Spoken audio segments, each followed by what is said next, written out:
Alright lads, Imperial Bodybuilding here, bringing you the latest bodybuilding news from around the world. And we start the show off today with an update from Keon Pearson, who is just a couple of days out from the Olympia.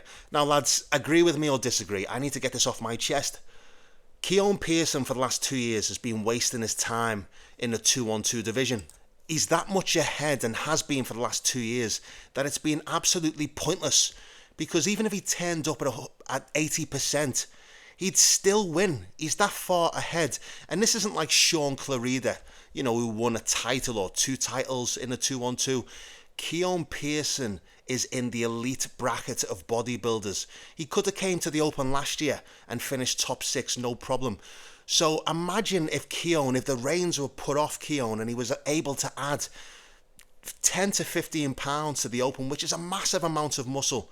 This guy competes at 210, 212, but he's that complete, and I'm going to tell you why he's so good. It's because he's so well-rounded. Now let's compare him. Let's pretend that him and Nick Walker are both PlayStation fighting characters. Nick Walker would be like a 90 in the most muscular. He'd be a 95 in the side chest, a 95 in the back. But then if we say, look at the lat spread of Nick Walker, it'd be for me a 70. And then other poses, 70. Whereas Keon is that balanced. He's like a 90 all round. Yeah, maybe he doesn't have, he has amazing arms, but he doesn't have the knockout pose of Nick Walker. But he's so well balanced and he's so good in each transition. Each transition, he's like a 90. And look at him here. You look at the back, you tell me where you can criticise him. Don't get me wrong, this is like 9 or 10 weeks out, lads. So imagine we haven't seen him dialed in.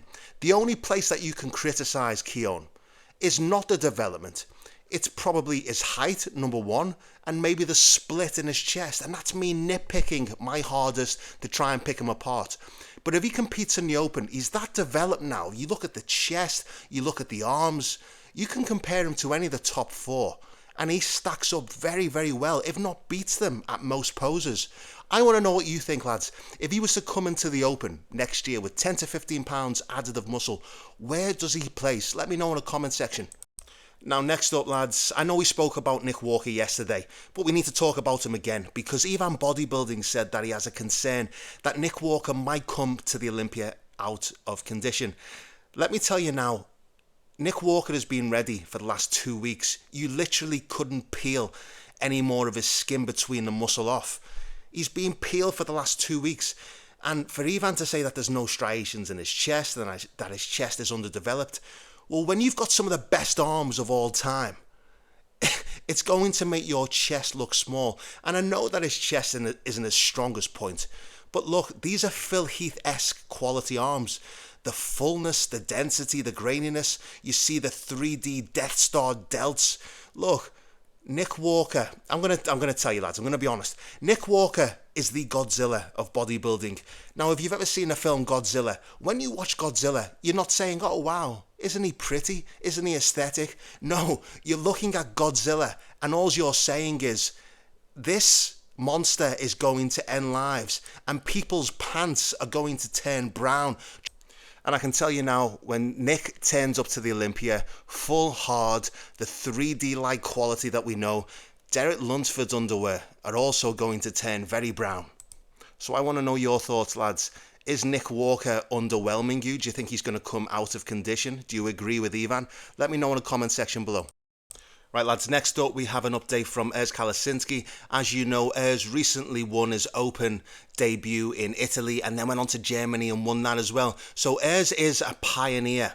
Coming from Classic to Open is no easy feat, but obviously his body just thrives on the extra food.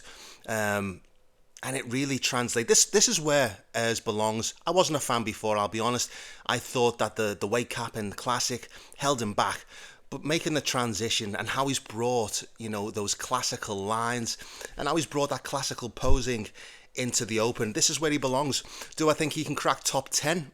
Yeah, I do, absolutely. I think his shape, the improvements that he's made on the arms, on the back, those world-class quads, I think top 10 is well achievable. And if he does this, then it just shows that this is a new era of bodybuilding. We're getting classic physique competitors coming into the Open, and not only coming into the Open, but winning pro shows. You've got to remember that he went against the likes of Quint Beastwood and won. He went against Sergio Oliva Jr. and won. So Ayres, he is the real deal, and I do see him. He's only 27 years old, and I do see Ayres eventually being top 3. Let me know what your thoughts are about Ayres, lads. Will he crack the top 10? Will he be higher? Will he be lower? Let me know in the comments. And next up, we have an update from one of my favourite bodybuilders of this year, Behrooz Tabani, who recently acquired his visa after sitting out of the Olympia for the last 2 years. I mean, as Steve Weinberger said about Behrooz, he looked at his physique and said, we have to get this man a visa because Behrooz is that good.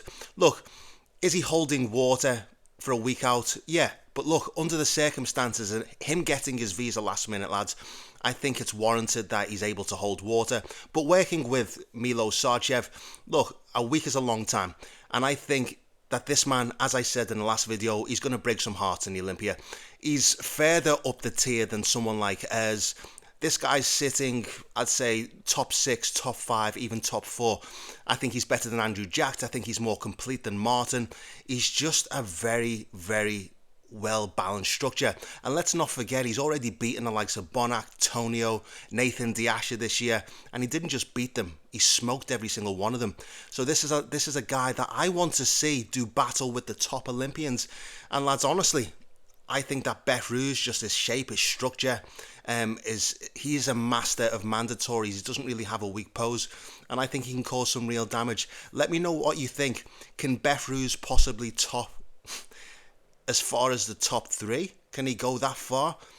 I think top 6 is realistic, but let me know in the comments what you think. Where can Behrooz place? Right, lads, and last but not least, I just want to talk about Derek Lunsford for a second.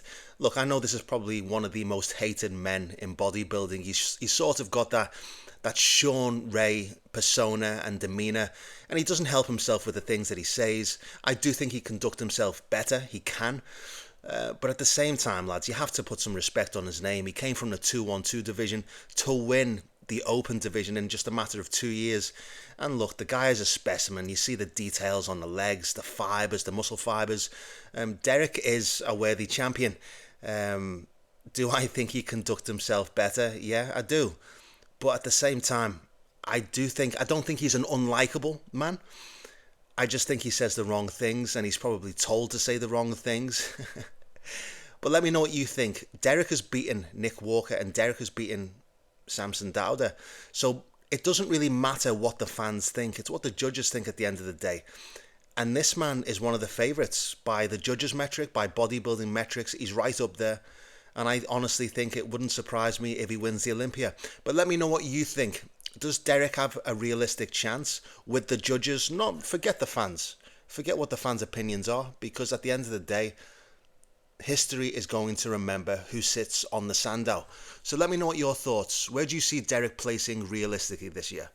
Let me know in the comments. And lads, we are just a couple of days from the Olympia, and I will see you soon. If you haven't already, leave a like and a comment. It really helps. And I'll see you soon, lads.